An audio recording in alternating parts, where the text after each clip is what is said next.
están siendo unos días muy duros. Me costó muchísimo hasta cantar esta tarde, porque la Biblia dice que para cantar hay que estar alegre y el que está triste tiene que ponerse a orar. Así que a mí me hubiera gustado más estar orando que cantando, por lo menos en el día de hoy. Porque como bien saben ustedes, y como me han dicho muchos amigos míos en Israel, vives en España, pero tu corazón está aquí. Yo sé positivamente que nunca más volveré a encontrar al Israel que conocí durante más de 20 años. Las cosas van a cambiar completamente en Israel, en Oriente Medio y en el mundo entero. Porque esto no ha hecho más que empezar. Nunca más volveremos a sentir y a disfrutar como disfrutábamos caminando por las calles de Israel, aunque volveremos, si Dios, esa es su voluntad, volveremos y en cuanto se abra la frontera, el primero en coger un avión e ir para allá voy a ser yo. Pero sé positivamente que el mundo espiritual ha cambiado. ¿Saben que la palabra jamás, que tantas veces se ha oído en estos días, aparece 39 veces en la Biblia? 39 veces. La primera vez que aparece el término jamás, aparece en el libro de Génesis, cuando el Señor miró a la tierra y dijo que vio al jamás. ¿Sería aquello un acto profético? ¿Sería que el Señor miró a la tierra y dice que vio, en español dice violencia, pero dice que Él miró a la tierra y vio al jamás? Y lo va repitiendo 39 veces a lo largo de diferentes libros del Antiguo Testamento. Y dice que por ver el jamás en la tierra decidió destruirla y empezar de cero. ¿Será que tantas cosas que estamos viendo es el cumplimiento de profecías que se están cumpliendo delante de nuestros ojos y algunos cristianos no se han dado cuenta?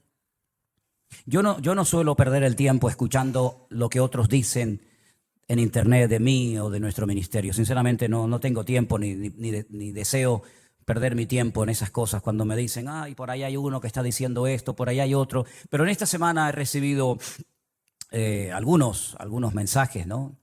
Y concretamente hay un muchacho que, porque se ha puesto muy de moda utilizar la predicación de un pastor y ponerte al lado, ¿no? ¿Habéis visto esto? Se ha puesto de moda, ¿no?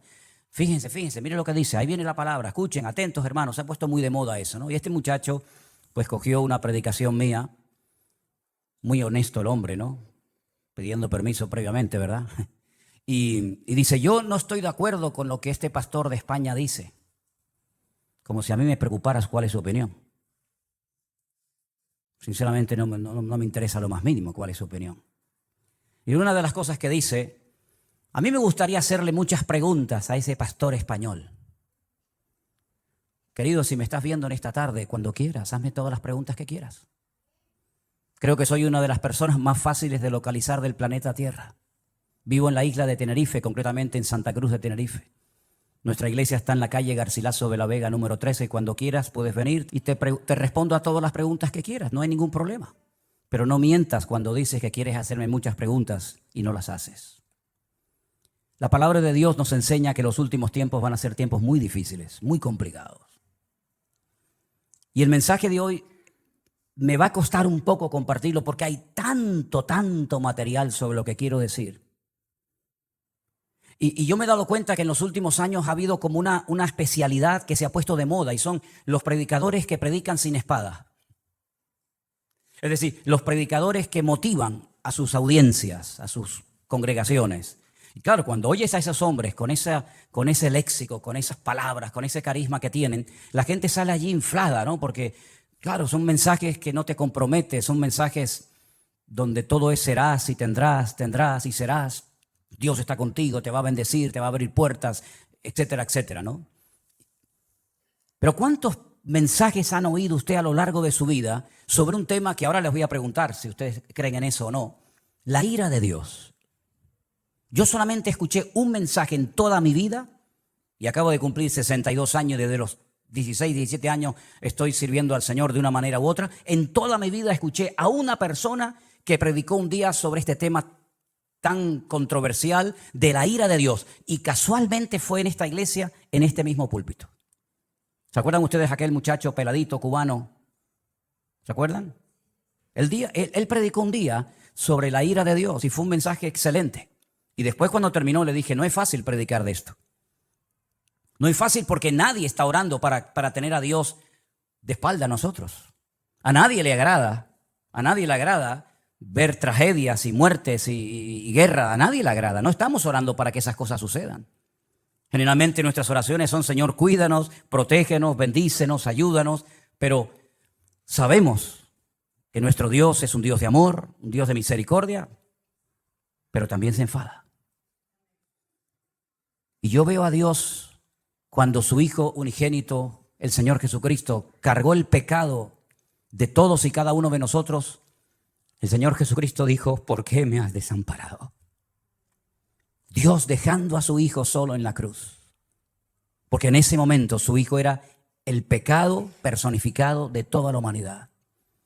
Si abandonó a su Hijo temporalmente por la situación del momento, ¿cómo no habrá momentos puntuales en la vida de las naciones y de los seres humanos en los que Dios dice: basta, estoy harto, estoy cansado? La pregunta que les quiero hacer es: ¿ustedes creen que este tema de la ira de Dios es un mito, es una fábula, es una metáfora, es algo de lo cual se habla, pero que en el fondo no es realmente así? Dios no se enfada, Dios no se enoja. Hay momentos en los que es verdad, Dios bendice, hace milagros, saca a su pueblo de la esclavitud, les da el maná, los protege de los enemigos, pero también hay un montón de versículos, cientos, miles de textos, donde Dios dijo: cuando claméis no os voy a oír, porque cuando yo llamé no me respondisteis, y estoy harto de vuestros holocaustos y de vuestras ofrendas y de vuestras fiestas solemnes. Y por cuanto llamé y no quisisteis, vuestra casa quedará desierta. Y si te parece poco, hay un libro que contiene unas palabras que son impresionantes, son tremendamente impactantes, durísimas. Permítame que se las lea. Ahora les digo dónde voy a estar leyendo.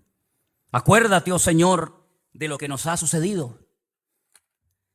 Mira nuestro oprobio. Y mira nuestra herencia, cómo ha sido traspasada a extraños. Nuestra piel se ha ennegrecido como un horno a causa del hambre. Han violado a nuestras mujeres, a nuestras vírgenes las han violado. Y han colgado a nuestros príncipes y no respetaron a los ancianos. Se han llevado a los jóvenes y los muchachos han desfallecido. Los jóvenes dejaron de cantar. Cesó el gozo en nuestro corazón.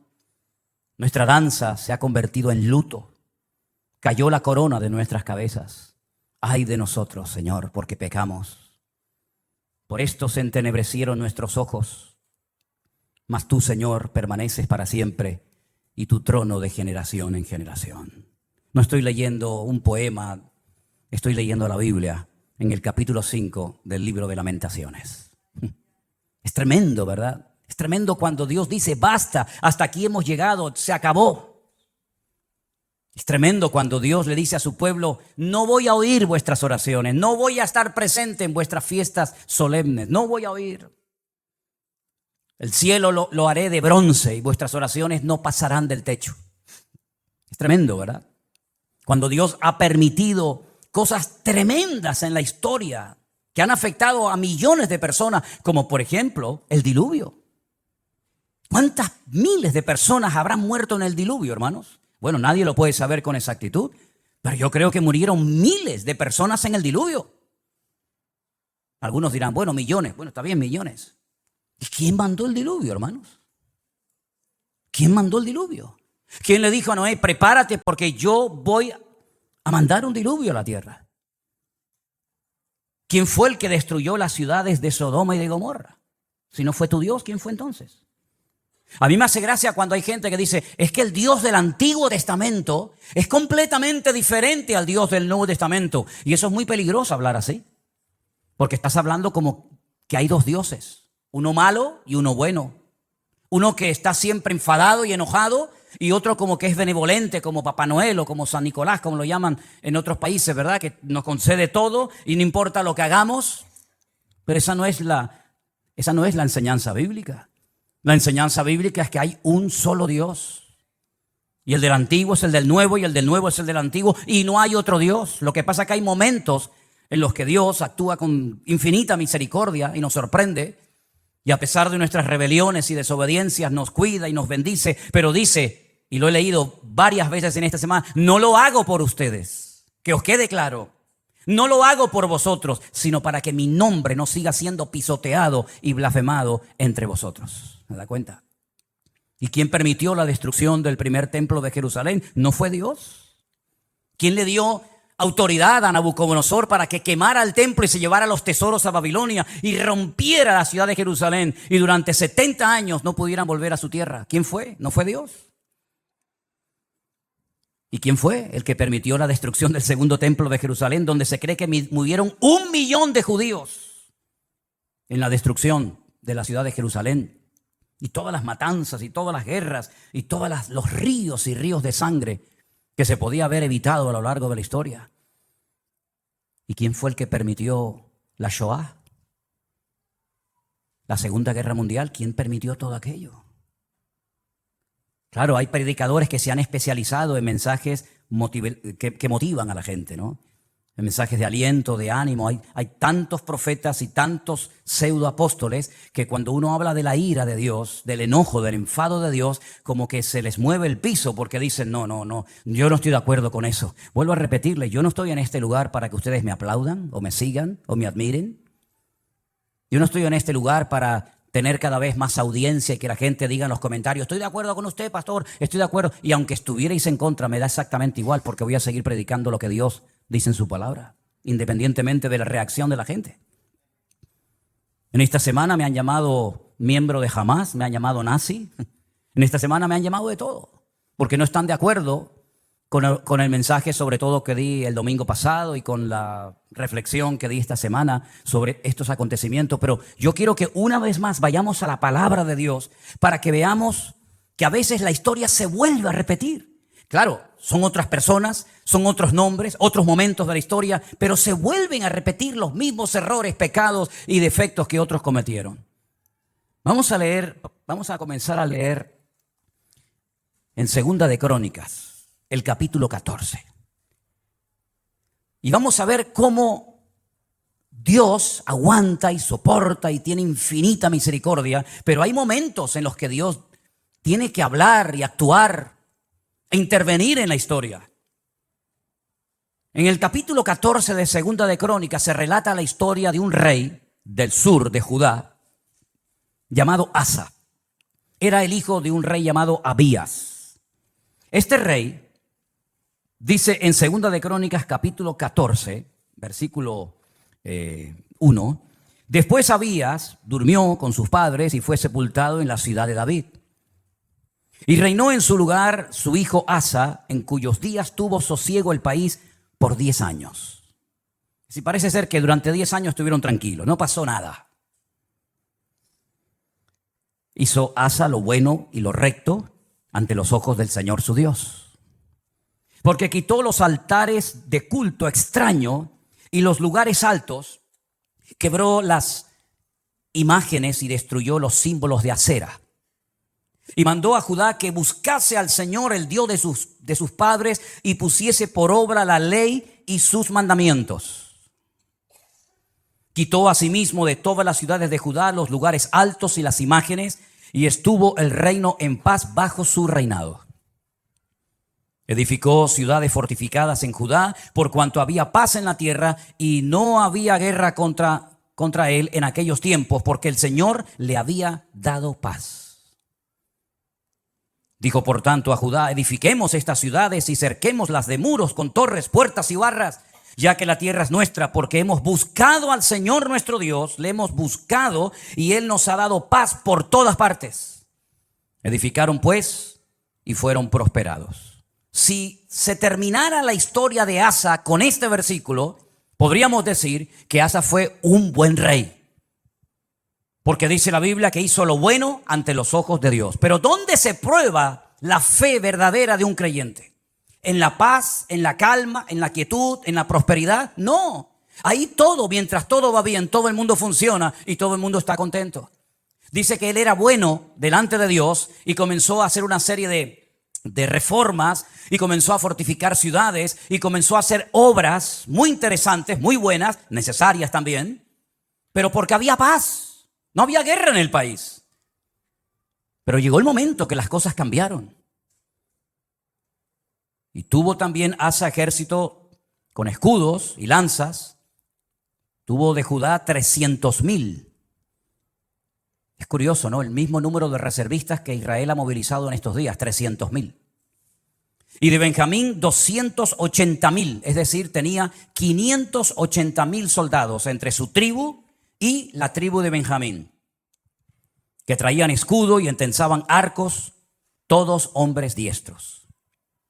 Versículo 9.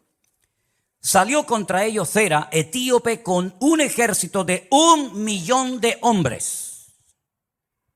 1,000,000 de hombres. Y además tenían 300 carros y vino hasta Maresa.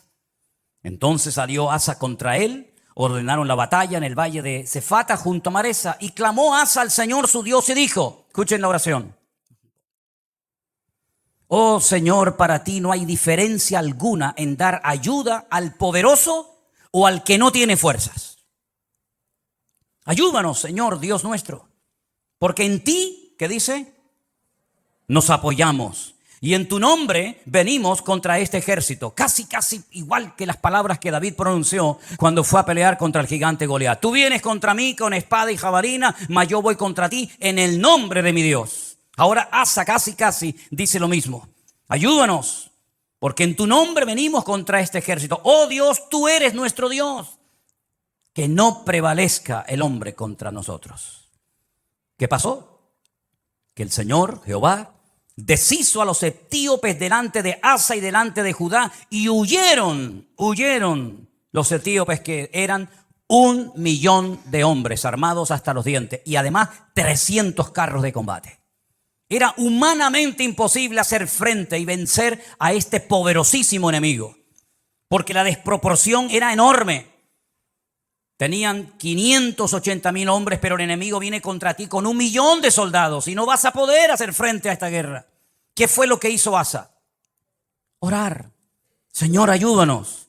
Nos apoyamos solamente en ti. Dios le respondió, ¿sí o no? ¿Vio una contundente victoria? ¿Sí o no? ¿Fue el enemigo derrotado? ¿Sí o no?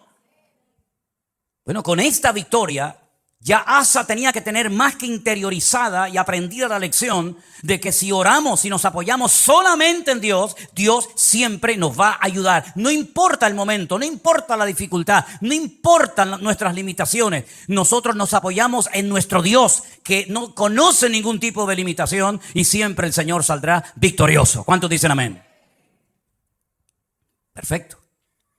Al poco tiempo, capítulo 15, vino un tal Azarías, hijo de Obed, un profeta, digamos ambulante, no muy conocido, pero dijo cosas muy interesantes.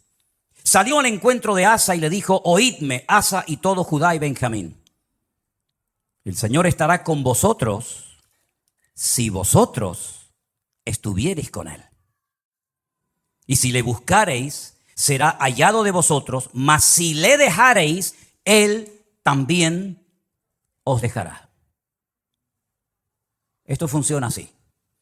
Muchos días ha estado Israel sin verdadero Dios, sin sacerdote que enseñara y sin ley. Pero cuando en su tribulación se convirtieron a Jehová, el Dios de Israel, y le buscaron, él fue hallado de ellos. ¿Cuántos dicen amén? Es decir, la palabra que el Señor le está dando a través de este profeta al rey Asa es tremenda. Si siguen en esta línea, si siguen apoyándose en el Señor, si siguen confiando en Él y en su palabra, si no se apartan de su ley, de sus mandamientos, el Señor estará con vosotros. Ya os lo ha demostrado clarísimamente. No importa si viene 1,000,000 o 5 o 20, da igual. Tú mismo, rey Asa, has dicho en tu oración que tú ayudas tanto al poderoso como al que no tiene ninguna fuerza. Porque el ejército o la victoria no depende de nosotros, sino depende del Señor, porque no es con espada, no es con ejército, es con mi Santo Espíritu, dijo el Señor. Y él lo vio, el Señor se lo demostró. Este hombre se animó tanto con aquella palabra, con aquella contundente victoria, que siguió haciendo cambios y siguió haciendo reformas tremendas en todo el país. La Biblia dice que llevó al pueblo a un momento, a una reunión muy solemne, versículo 11, o 10 si quieren. Dice que se reunieron en Jerusalén en el mes tercero del año 15 del reinado de Asa, y en aquel mismo día sacrificaron para el Señor del botín que habían traído escuche esto, 700 bueyes y 7,000 ovejas. Aquello tenía que ser un río de sangre terrible. Sacrificar 700 bueyes y 7,000 ovejas, aquello tuvo que ser algo impresionante. Pero a él no le importaba darle todos estos sacrificios al Señor, porque él estaba contento, él estaba agradecido, porque él había visto la mano de Dios poderosa. Y además dice que prometieron, versículo 12, solemnemente que buscarían a Jehová, el Dios de su padre, de todo su corazón y con toda su alma. Lo juraron delante de Dios. Se tomaron en serio este juramento. Y cualquiera que no buscase al Señor, el Dios de Israel, que muriera, fuera grande o pequeño, hombre o mujer. Juraron al Señor con gran voz y júbilo al son de trompetas y bocinas. Y todos los de Judá se alegraron en este juramento, porque de todo corazón lo juraban y toda su voluntad lo buscaban, y fue hallado de ellos, porque el Señor les dio paz por todas partes. ¿Cuántos dicen amén? Va bien la historia, ¿no? Va bien, vamos bien, vamos bien.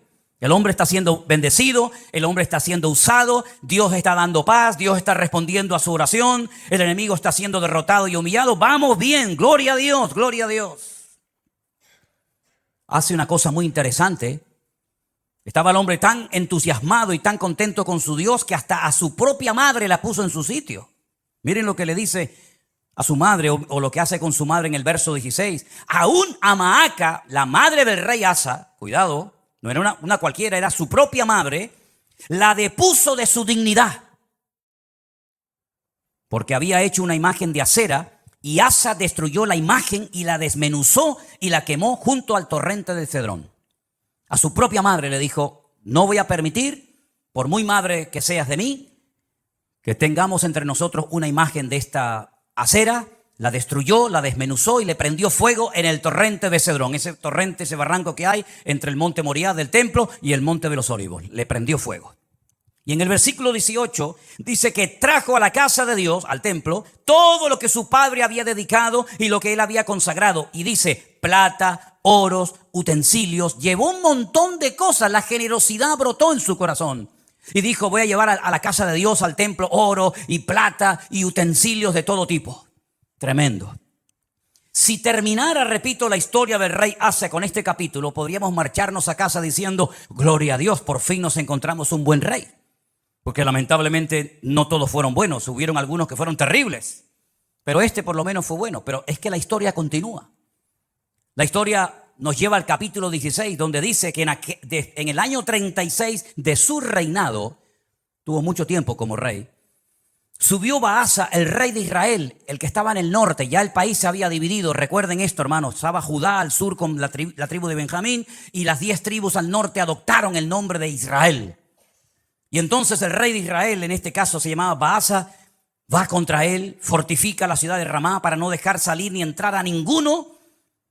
¿Y qué es lo que hace Asa? Se supone que tenía que hacer exactamente lo mismo que ya había hecho y que le había dado tan buenos resultados, ¿sí o no? Orar, clamar al Señor, apoyarse en el Señor y poner en práctica el juramento que habían hecho. Nos apoyaremos en ti, confiaremos en ti. Lamentablemente no hizo eso, no lo hizo. ¿Qué es lo que hace?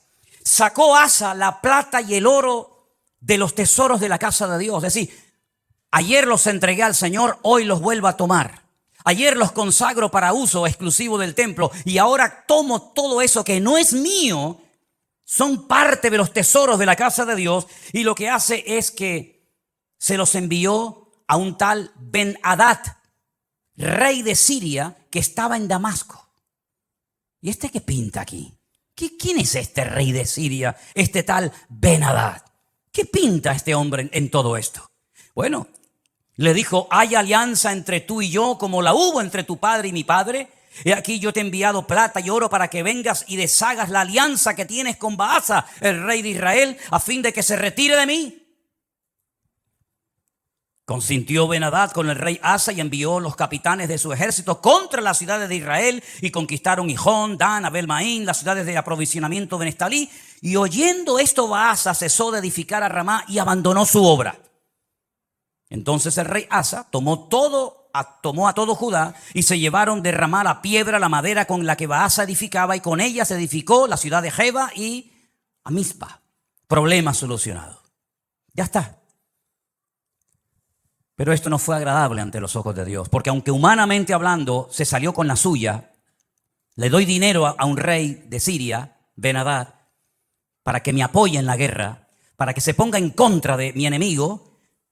Yo le pago, yo le doy una cantidad enorme de dinero, aunque vacíe la casa de Dios, y así me quedo tranquilo. Pero es que resulta que en aquel tiempo a los profetas, y lo dicen otros textos de la Biblia, se les llamaba videntes, porque eran los que veían, los que leían las circunstancias, los que interpretaban el mundo espiritual. Por eso se les llamaba por un tiempo a los profetas videntes, porque veían más allá de lo natural. Porque lo natural, como he dicho muchas veces, es un reflejo de lo espiritual. Y ahora viene este vidente, este profeta, y le dice al rey Asa: por cuanto te has apoyado en el rey de Siria y no te apoyaste en el Señor tu Dios, por eso el ejército del rey de Siria se escapó de tus manos. Los etíopes y los libios no eran un ejército numerosísimo con carros y mucha gente de a caballo. Les recuerda el pasado, les recuerda la historia, lo que Dios hizo por él. Con todo, porque te apoyaste en Jehová, Él los entregó en tus manos. Porque los ojos del Señor contemplan toda la tierra para mostrar su poder a favor de los que tienen corazón perfecto para con Él. Y ahora le dice: locamente has hecho esto. Locamente has hecho esto. Porque de aquí en adelante habrá guerra contra ti.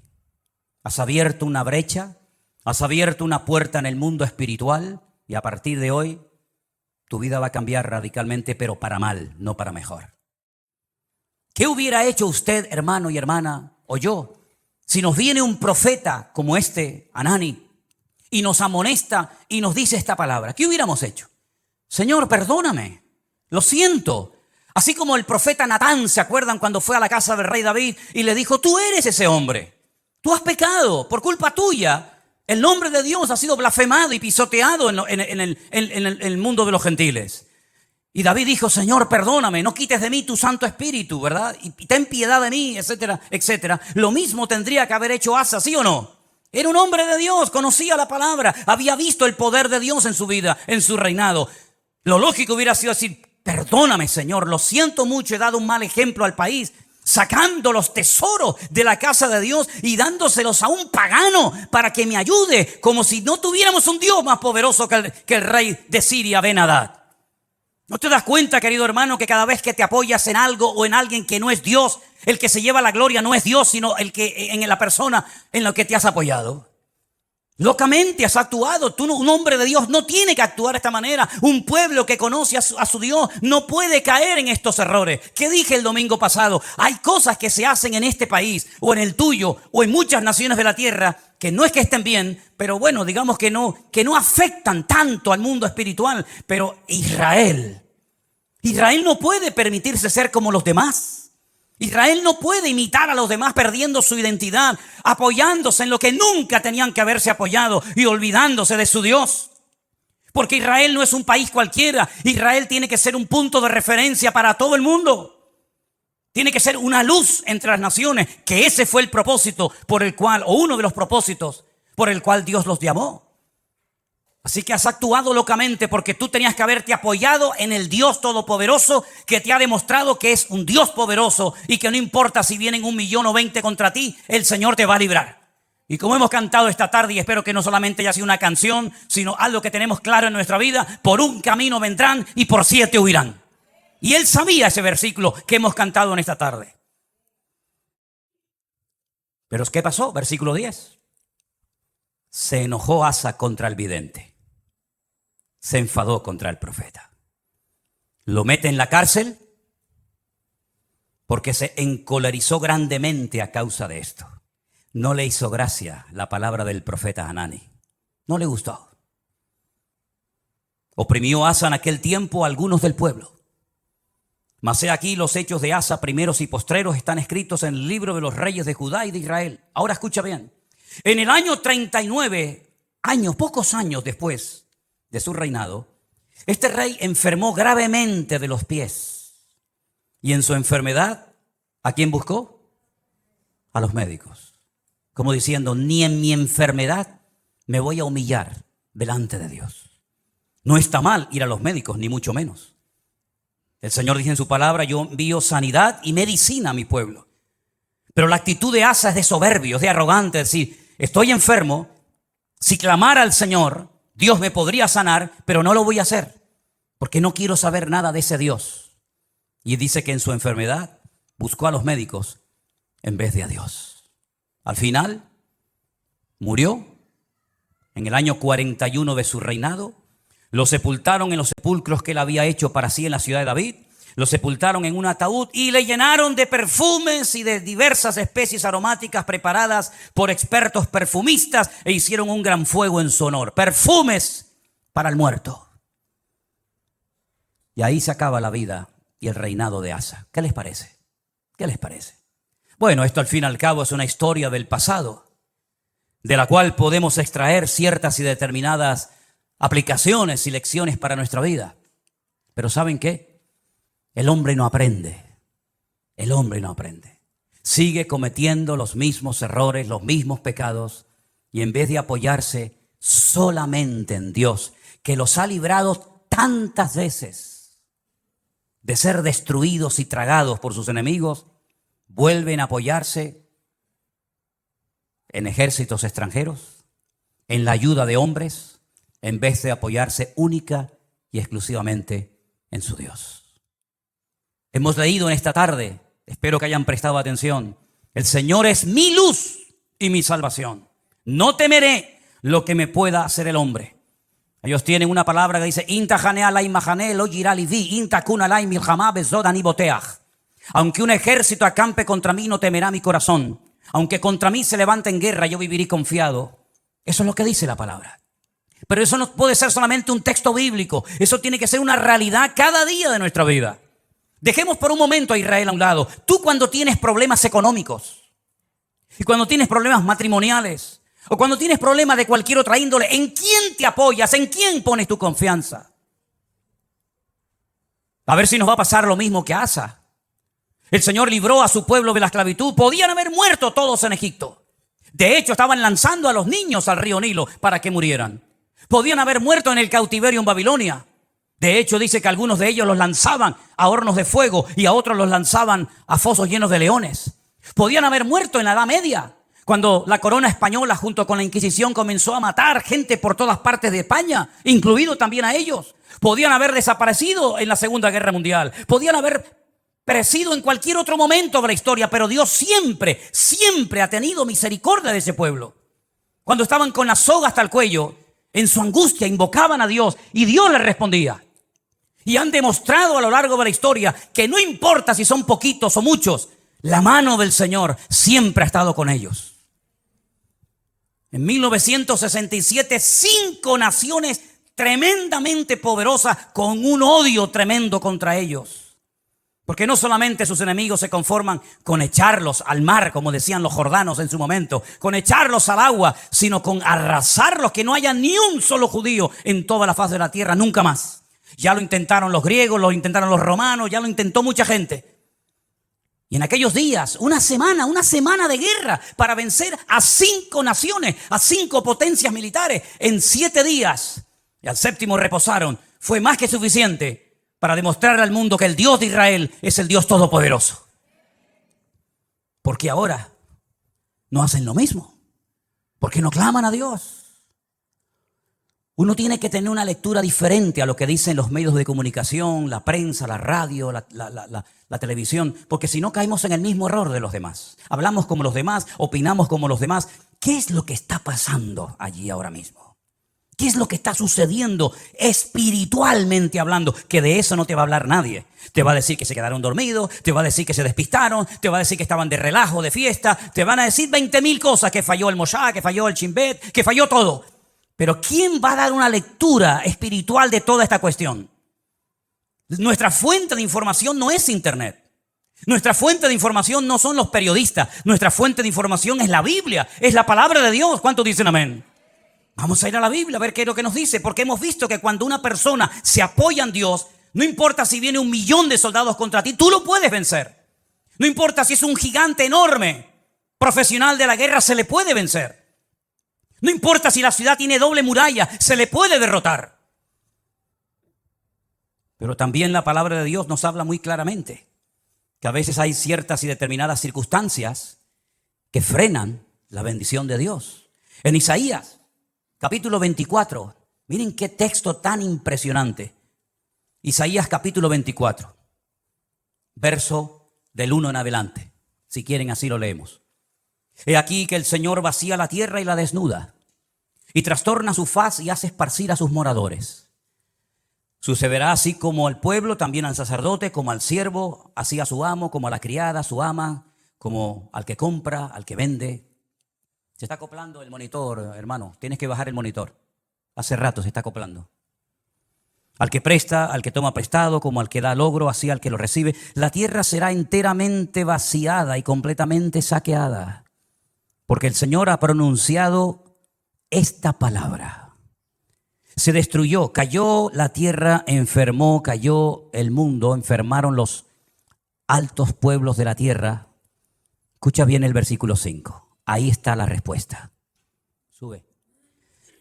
La tierra se contaminó bajo sus moradores. No estamos hablando de Japón, no estamos hablando de Latinoamérica. Es el profeta Isaías hablándole al pueblo de Dios. Hablando de su pueblo, de su tierra, y les dice, la tierra se ha contaminado debajo de vuestros pies. ¿En qué se basa el profeta para hacer semejante declaración?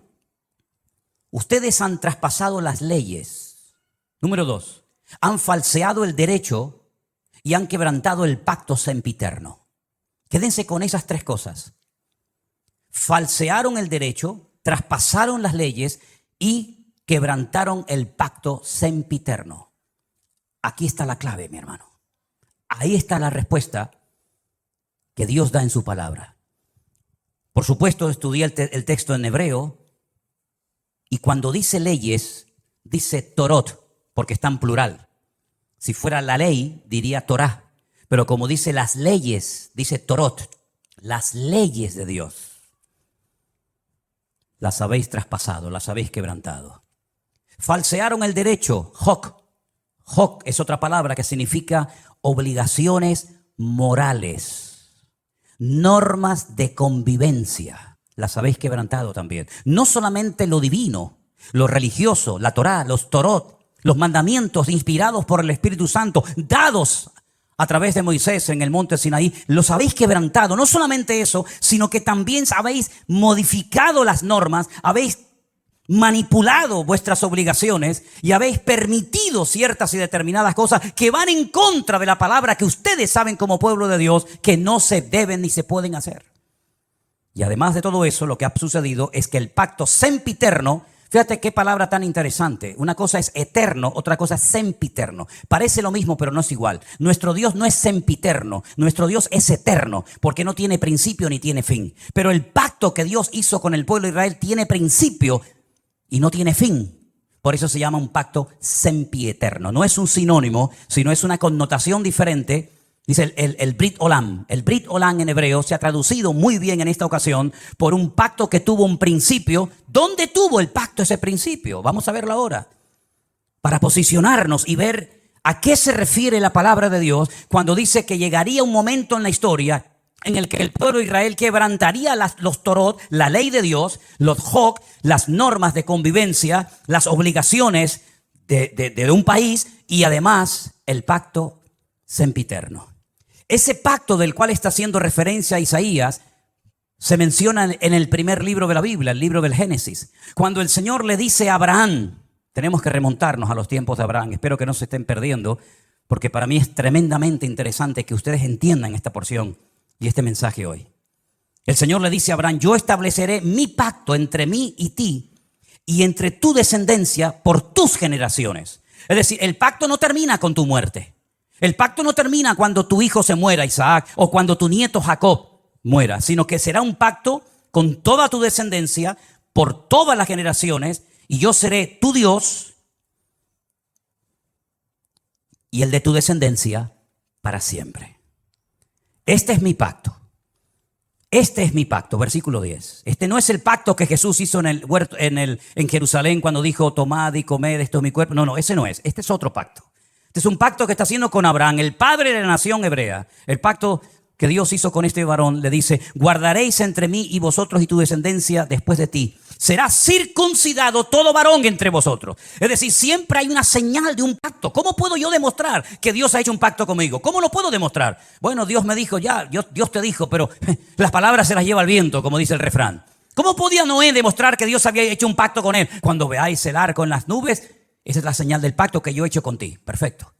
¿Y cómo podía Abraham demostrar, o la descendencia de Abraham, que Dios había hecho un pacto con ellos, que los había escogido de entre todas las naciones? Esta será la señal del pacto. Circuncidaréis la carne de vuestro prepucio y os será por señal entre mí y vosotros. A la edad de 8 días. Luego no es un pacto con la nación islámica, con los árabes, porque los árabes se circuncidan a los 13 años. Y los judíos circuncidan a sus hijos a los 8 días. ¿Te das cuenta? El pacto va a ser una señal que vas a llevar toda tu vida en tu carne, en tu cuerpo. Y se la tienes que hacer al bebé a los 8 días. Por vuestras generaciones. El nacido en casa, el comprado por dinero, también los extranjeros que no fueren de tu linaje. Debe ser circuncidado el nacido en tu casa, el comprado por dinero. Estará mi pacto en vuestra carne por pacto perpetuo. El varón incircunciso, el que no hubiere circuncidado la carne de su prepucio, aquella persona será cortada de su pueblo, ha violado mi pacto. Da igual si son religiosos o no, si son creyentes o no, si son practicantes o no. No hay ni un solo varón de Israel que no sea circuncidado, ni uno. No van a la sinagoga, no leen la Torá, no practican los mitzvot, no se ponen los tefilín, no hacen ningún tipo de manifestación religiosa, pero a nadie se le ocurriría tener un hijo y no circuncidarlo. Eso no se negocia. Aunque te hayas casado con una chica no judía, jamás por amor a tu mujer no judía vas a decir, bueno, al niño no lo circuncidamos. No, lo han hecho en todas partes, en Egipto. En la Segunda Guerra Mundial lo hacían, a escondidas lo hacían. Por la prohibición que los reyes católicos pusieron de que no se podía seguir circuncidando. Es la señal del pacto. Todos los hombres en Israel están circuncidados. Llevan en su carne la señal de que están bajo un pacto. Lo entiendan o no, ustedes se han metido debajo de un pacto. ¿Cómo se llama Israel? ¿Cómo se llama ese país? Israel, no. Estado judío de Israel. Es decir, estáis bajo un pacto que Dios ha hecho con vosotros, y lo creáis o no, lo entendáis o no, ustedes llevan en su cuerpo una marca como señal de que estáis bajo ese pacto. Isaías dice en el capítulo 24 que hemos leído en esta tarde: vosotros habéis quebrantado el pacto. Vosotros habéis traspasado las leyes y habéis falseado el derecho. La ley de Dios no se modifica, no se le quita ni se le añade nada. Ya están los 613 mandamientos en lo que se conoce como la ley, la Torá, el Pentateuco, el Humash, ponle el nombre que usted quiera. 613 mandamientos, no se le quita ni se le pone nada. Si quieres saber cuáles son esos mandamientos, tienes ahí Génesis, Éxodo, Levítico, Número y Deuteronomio. Ahí están todos. Eso ya no se puede tocar. Pero las normas, las reglas, tienen que ir en consonancia con la ley de Dios, ¿sí o no? ¿Quién se tiene que adaptar? ¿El hombre a Dios o Dios al hombre? El hombre a Dios, ¿no? Luego, cuando en la Knesset, ¿qué es la Knesset? La Knesset es el parlamento israelí, donde están todos los partidos políticos, los de derecha, los de izquierda, los árabes, todos están allí. En la Knesset se aprueban leyes, y esas leyes tienen que ir en consonancia con la palabra de Dios, porque ustedes están bajo un pacto y lo saben porque llevan la señal de ese pacto en vuestra propia carne. ¿Me siguen o no? Ok. Vamos a conocer al presidente del parlamento israelí. Se los presento a todos ustedes. Ahí lo tienen. El presidente de la Knesset de Israel se llama Amir Ohana. Presidente de la Knesset. Presidente del parlamento israelí. Judío, circuncidado. Faltaría más. Veamos lo que nos dice la Wikipedia en su vida personal.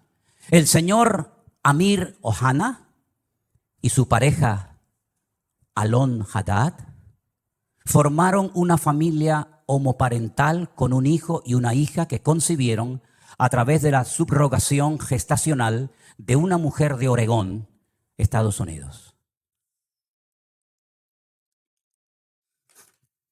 Sin comentarios. Gracias. Presidente del Parlamento israelí. Vosotros habéis traspasado mis leyes, habéis pervertido el derecho y habéis quebrantado mi pacto. Alguien dijo, no es una frase mía, cuando nos distanciamos de Dios y de su palabra, ponemos nuestra vida en peligro. ¿No les parece a ustedes? Pero la palabra de Dios dice, sin santidad nadie verá al Señor. Llámese Israel, llámese sudamericano, llámese latino, llámese como se llama. Sin santidad nadie verá al Señor. No es un título, una nacionalidad, un pasaporte lo que nos salva, sino el apoyarnos única y exclusivamente en Dios y en su palabra. Pero ahora resulta que ya están tranquilos porque el tío Sam les ha dicho, yo estoy con ustedes. Antes se llamaba Ben Haddad, ¿se acuerdan? Ben Haddad. Ahora se llama señor Biden. Pero qué lástima que no haya un Ananí en Israel hoy por hoy. Porque si Juan el Bautista levantara la cabeza y entrara al parlamento israelí, bueno, ya entró en su época, ¿no? Cuando aquel rey llamado Herodes, ¿se acuerdan? ¿Se acuerdan el rey Herodes? Aquel títer, aquel monigote que ni era rey ni nada, pero lo habían nombrado los romanos, le habían dicho, tú vas a ser el rey de Israel. Qué valientes fueron los magos de Oriente, ¿se acuerdan? Cuando vienen seguramente en un viaje de días, de semanas o tal vez de meses y llegaron a Belén, al Herodión, donde vivía el rey Herodes y le dijeron, venimos a adorar al rey de los judíos porque su estrella hemos visto en el Oriente. Y Herodes habrá dicho, ¿el rey de los judíos soy yo? No, tú eres un estrellado. Nosotros venimos a ver a aquel que es digno de recibir toda honra y toda gloria. Y dice que cuando llegaron, se postraron y lo adoraron, ofreciendo sus tesoros de oro, incienso y mirra. A ese rey perverso y terrible llamado Herodes, llegó un día Juan el Bautista, que algunos habrán dicho, cállate la boca, no digas nada. Te la está jugando. Y le dijo, no te es lícito haberle robado a la mujer a tu hermano y llevártela a tu cama y acostarte con ella. No te es lícito, adúltero. ¿Qué le costó a Juan el Bautista esa declaración? La cabeza. El rey Herodes quiere hablar contigo. Jesús dijo, decidle a esa zorra. Y me dicen a mí que yo soy duro hablando. Decidle a esa zorra. Y no fue a verlo. Y cuando aquel soberbio, arrogante romano le dice, ¿no me hablas? Llevo una hora interrogándote, te puedo librar de la mano de tus verdugos y no me contestas. No sabe que tengo autoridad para librarte. Y es entonces cuando el Señor dice, tú no tendrías nada que hacer contra mí si mi Padre no te lo permite. Aquí no se mueve ni una sola hoja de un árbol sin permiso de nuestro Dios. Y no hay nada que ocurra en las naciones de la tierra, y menos en esa tierra santa para Dios, donde Él es el dueño de la tierra, que no lo permita el Señor. ¿Se dan cuenta cómo tenemos que clamar por misericordia más que nunca, mis queridos hermanos? Con semejantes personajes, con semejante panorama, que Dios tenga misericordia de nosotros. Miren esta fotografía, miren esta fotografía. Estamos en la ciudad de Tel Aviv, un montón de gente. Sería muy bueno que la ampliaras. Sí, yo sé que se va a perder mucho de lo que dice, pero ahí hay una reunión de oración. Fueron a orar. Y judíos, por temor a que en otras naciones no les dejaran en público hacer una reunión de oración, viajaron expresamente en esos días de Yom Kippur a Israel, porque todos los años se hace en una plaza pública en Israel, se hace un acto de oración, de perdón. Y entonces estos judíos, algunos mayores, otros jóvenes, familias enteras, viajaron a Israel para poder participar en público en las calles de la ciudad de Tel Aviv de una reunión de oración. Y mire lo que dice en la parte de abajo. Las personas que se mudaron a Israel sintieron miedo en el único lugar donde no esperaban sentirse amenazados por su judaísmo. ¿Quién impidió esa reunión de oración? ¿Jamás? ¿Hezbollah? Los de la banderita de colores. Y toda la tropa que les acompaña. Interrumpieron una reunión de oración. ¿A quién molestaban?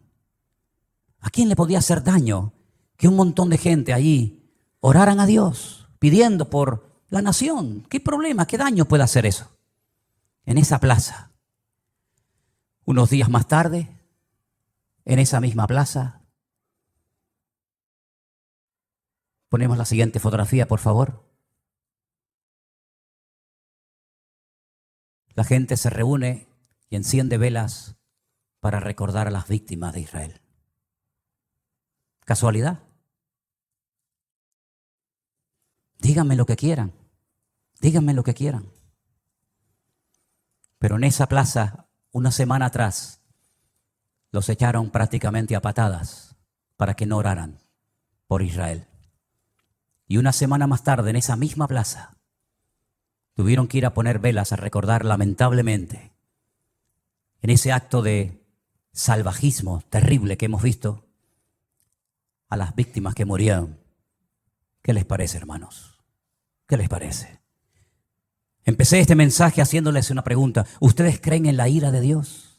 ¿Ustedes creen que Dios se enfada, que podemos hacer lo que nos da la gana y no pasa nada? Sigan jugando con Dios, sigan. Tarde o temprano te darás cuenta que con Dios no se puede jugar. Es mejor decir no soy nada a decir soy judío, soy cristiano, soy evangélico, soy creyente y vivir peor que la gente del mundo. Yo decía hasta hace unos días, ya no lo voy a volver a decir más porque sería un insulto, ¿no? Yo decía que esta gente que entró hizo esas cosas terribles que no tienen ni nombre y lógicamente no vamos a poner ninguna escena de esas. Se portaron como animales y me equivoqué. Los animales no se comportan así. Alguien dijo recientemente, si los seres humanos todos tuviéramos corazón de perro, no habría guerras en el mundo. Porque dicho sea de paso, la palabra perro en hebreo es kol lev. ¿Qué lev? Kol lev. Todo corazón. Kol, todo, lev, corazón. El perro se llama en hebreo todo corazón. ¿Cuánto echo de menos a mi perro? ¿Cuánto echo de menos a Trotsky? ¿Cuánto lo echo de menos? Los viajes que he hecho con él, los días que he viajado solo por ahí, durmiendo en cantidad de lugares y siempre a mi lado, siempre ahí, ¿verdad? Ustedes saben que era mi sombra. Cuando vivíamos enfrente de la iglesia, saltaba el muro, aunque tenía ya las patitas con problema y con dolor, saltaba y se metía aquí en la iglesia y aquí se quedaba quietito, ¿verdad? Si fuéramos todos los seres humanos con corazón de perro, no veríamos estas cosas terribles que hemos visto. 150 personas que no se sabe lo que va a ser de ellas, niños, en fin, no quiero ni mencionar la palabra. ¿Qué les parece, hermanos? El único que puede solucionar esto, ¿saben quién es? Dios. ¿Saben quién va a ganar la guerra esta? Dios es el que la va a ganar. Y si todo esto lleva al hombre a ponerse de rodillas y a pedir perdón, pues gloria a Dios. Porque lean ustedes esta semana Sofonías, lean ustedes Joel, lean ustedes Miqueas, lean ustedes el libro de Jeremías, lean ustedes, hermano, el libro de Lamentaciones y os vais a dar cuenta cuántas muertes, cuántas guerras se podían haber evitado si el pueblo hubiera puesto su apoyo y su confianza solamente en Dios. Y no he mencionado lo peor.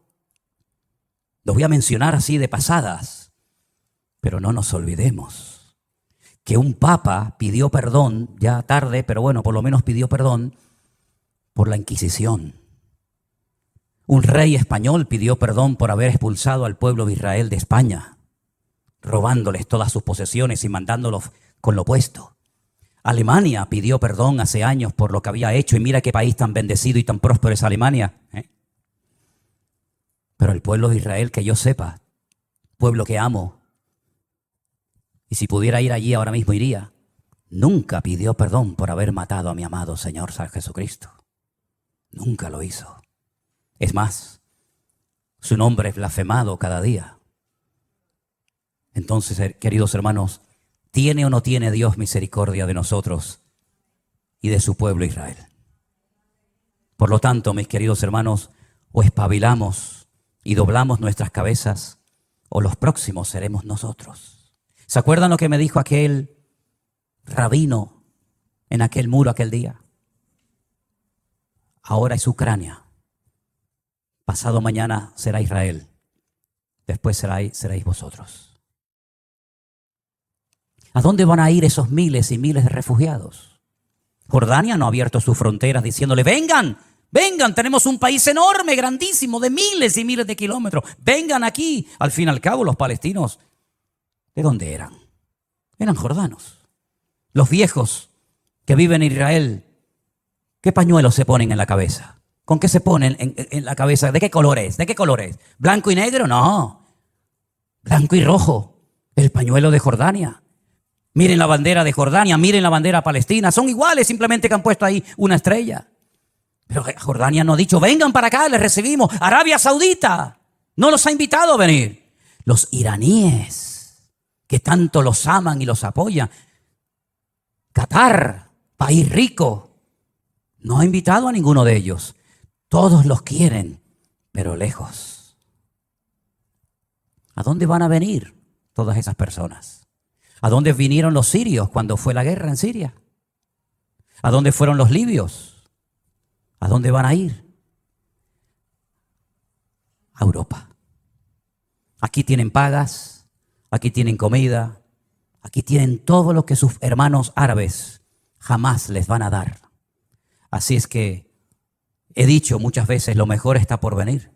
Pero bíblicamente, para ciertos sectores de la tierra, lo peor está por venir. Porque si les interesa el tema, lean esta semana detenidamente capítulo 38 y 39 de Ezequiel. Ahí te dice quién va a atacar y cuándo lo va a hacer. Y no son estos, ¿eh? Hay un dato tremendamente significativo. Esta guerra va a terminar, por supuesto que sí. Y todo volverá supuestamente a la normalidad. Volverán a estar tranquilos porque ya se han quitado un enemigo de encima. Lean Ezequiel 38 y 39 y te dice cuándo va a atacar el de arriba. El de arriba. ¿Quién es el de arriba? El del norte. El oso. Te dice cuándo van a hacerlo y cómo va a morir. Y el tiempo que tardarán enterrando muertos. Es impresionante. Es que la Biblia es el periódico de mañana. Por eso hay que leerla y escudriñar las Escrituras.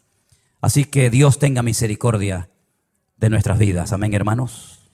La pregunta es, y termino, ¿cómo es posible que este pueblo tan inteligente, de tantos premios Nobel, no se dé cuenta de todo lo que está sucediendo? Bueno, la palabra de Dios nos enseña que están ciegos. Están ciegos.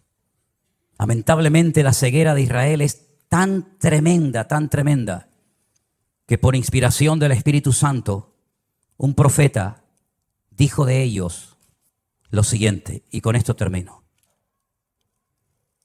Isaías capítulo 29. Deténganse y queden maravillados. Cegaos, embriagaos, pero no de vino, y tambalead, pero no de sidra, porque el Señor derramó sobre vosotros. ¿A quién le está hablando Isaías? A Israel, no a nosotros. En ese momento Isaías le estaba predicando al pueblo de Israel y le dice: el Señor derramó sobre vosotros espíritu de sueño. Cerró los ojos de vuestros profetas. No hay profetas en Israel. No hay profetas. Ellos dicen que los únicos que pueden tener Ruach HaKodesh, es decir, al Espíritu Santo, son los profetas. Y como no hay profetas, el Espíritu Santo no está en Israel. Lo dicen ellos. Dice: cerró los ojos de vuestros profetas y puso velos sobre las cabezas de vuestros videntes. No dice Pablo que tienen un velo, que cuando leen no entienden por qué tienen un velo. Y hasta que no se conviertan a Cristo, el velo no les será quitado. ¿No dice eso la Biblia? Toda visión os será como palabra de libro sellado, el cual si dijeren al que sabe leer y le dijeren, lee ahora esto, él dirá, no puedo porque está sellado. Y si le dijere, si se le diere el libro al que no sabe leer, diciéndole, lee ahora esto, dice, no sé leer. Dice el Señor, escuchen bien esto. Esto es una sentencia tremenda. Este pueblo se acerca a mí con su boca y con sus labios me honra, pero su corazón está lejos de mí. No te enfades conmigo, querido. Pelea con Isaías. Yo no escribí esto. Con su boca me honran, con sus labios, pero su corazón está lejos de mí, porque su temor de mí no es más que un mandamiento de hombres que les ha sido enseñado. Por tanto, he aquí que nuevamente excitaré yo la admiración de este pueblo con un prodigio grande y espantoso. Perecerá la sabiduría de sus sabios, se desvanecerá la inteligencia de sus entendidos. Ay de los que se esconden de Dios, encubriendo el consejo. Sus obras están en tinieblas y dicen, ¿quién nos ve? ¿Quién nos conoce? Vuestra perversidad ciertamente será reputada como el barro del alfarero. ¿Acaso la obra dirá de su hacedor, no me hizo? ¿Dirá la vasija de aquel que le ha formado, no entendió? Hermanos queridos, necesitamos orar más que nunca para que Dios tenga misericordia de ese pueblo, de sus dirigentes, como de todos y cada uno de nosotros. Y Dios volverá, claro que sí, otra vez a tener misericordia de su pueblo. Y otra vez llenará su boca de risa. Y otra vez dirán entre las naciones, grandes cosas ha hecho el Señor con estos. Pero ya es tiempo de que despertemos y nos demos cuenta de que hay cosas que se pueden evitar en la vida si obedecemos a Dios. ¿Por qué aprender a base de lágrimas? ¿Por qué aprender a base de humillaciones? ¿Por qué aprender a base de palos? Si el Señor nos ha dejado en su palabra las instrucciones concretas y específicas para no sufrir innecesariamente, para no morir antes de tiempo, para no tener que hacer el ridículo, porque el Señor creó a ese pueblo para que fueran siempre cabeza y nunca cola, para que estuvieran siempre arriba y nunca debajo. Eso fue lo primero una de las cosas que más me impactó cuando yo fui a Israel, sobre todo al Kotel Hamaraví, al Muro de los Lamentos. Yo llegué al Muro de los Lamentos, una plaza enorme, y hay una pared, como ustedes saben, grandísima. Y allí están los judíos orando 24 horas al día, siempre orando, con sus movimientos, con su Torah, con sus salmos y con sus historias. Y cuando levantas la cabeza dice, ¿y ahí arriba? ¿Quiénes están ahí arriba orando? Esas mezquitas que están ahí arriba, aquella de Al-Aqsa, el domo de la roca donde Abraham subió a sacrificar a Isaac. ¿Quiénes están ahí arriba? No, arriba están los árabes. ¿Arriba? Sí, están arriba. ¿Y abajo? No os dais cuenta que hasta en lo natural el Señor nos habla y nos dice, es que yo no diseñé a mi pueblo para que estuvieran abajo. Yo diseñé a mi pueblo para que estuvieran arriba y fueran cabeza y no cola. Pero eso no sucede por tener un pasaporte azul con la menorá y decir soy del Estado de Israel. Eso sucede cuando circuncidas tu corazón y te conviertes de corazón al Señor que te amó eternamente y te lleva esculpida en las palmas de sus manos. Cerramos nuestros ojos en esta noche. Mediten en esto. Reflexionen en estas palabras. También a nosotros el Señor nos llama al arrepentimiento, a una conversión genuina. Claro que sí, no estamos exentos. Si esto se hace con las ramas naturales, ¿qué no se hará con las ramas que hemos sido injertados en el olivo verdadero? Por lo tanto, mis queridos hermanos, aprendamos la lección. Dios viene a buscar un pueblo sin mancha y sin arrugas. Que Dios se apiade de nuestras vidas. Repasemos todas estas lecturas, estos textos bíblicos. Y por encima de todo esto está nuestro amor al pueblo de Dios, el remanente verdadero que habita en Israel. Nuestros hermanos en Cristo que alaban y honran al Señor como nosotros. Los que se guardan del pecado, de las contaminaciones de la carne, los que van contracorriente, aunque sean criticados, aunque sean perseguidos, aunque sean objeto de burla, pero allí están. No han doblado sus rodillas, como le dice el Señor. al profeta Elías, hay 7,000 varones que no han doblado sus rodillas ante Baal. Y en Israel hay muchos hermanos, pastores, congregaciones, siervos de Dios, que no han doblado sus rodillas ante Baal ni ante nadie, sino que se apoyan única y exclusivamente en el Señor Dios Todopoderoso. Aleluya.